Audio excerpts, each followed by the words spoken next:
Vendredi 26 avril 2024. Et le vendredi, c'est Shabbat. Bon, ça, c'est en France et c'est en direct. Enfin, c'est à Sciences Po. Alors, bon, c'est pas vraiment très important, mais c'est eux, là, ceux qu'on voit en face, là. Donc, vous avez à peu près tout le groupe, hein, vous voyez, c'est pas... Ils sont quoi, une vingtaine, hein, 20, 30.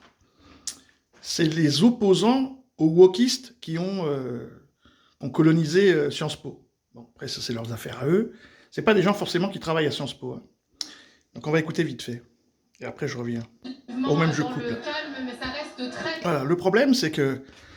Donc, vous avez des gentils monsieur policiers, là, et puis vous avez des gens comme ça, cagoulés, là. Et il me semblait qu'en France, les gens cagoulés étaient interdits, hein, dans les manifestations. Habillés en noir, on pourrait faire black bloc, avec des gros bras, hein. Ça peut être tout le monde, hein. Et eux, ils portent le drapeau français.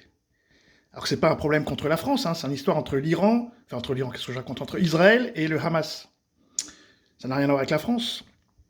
Donc ces fameux nationalistes qui sont ou la LDJ, ou des flics, ou de Gladio, enfin bon, peu importe, ils se revendiquent français pour chasser les wokistes de Sciences Po. Là, normalement, dans un état de droit, les policiers de devant les interpellent immédiatement. Vous devez retirer votre cagoule, parce que quand on regarde les campus américains, il n'y a pas de cagoulés, hein. Ils sont tous le visage découvert, ils revendiquent des choses, voilà. Nous, en France, on cagoule parce qu'eux, ils viennent casser la gueule aux gens qui sont...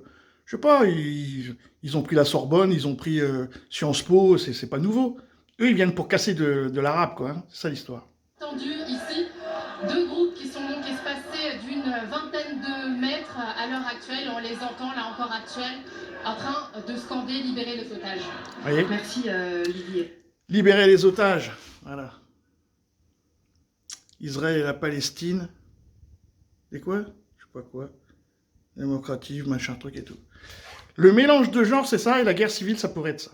Bah, c'est une idée, hein, mais on met pas le drapeau français dans cette histoire-là, puisque où on met le drapeau israélien et le drapeau palestinien en face, ça se comprend, mais qu'est-ce que vient foutre le drapeau français dans cette histoire ?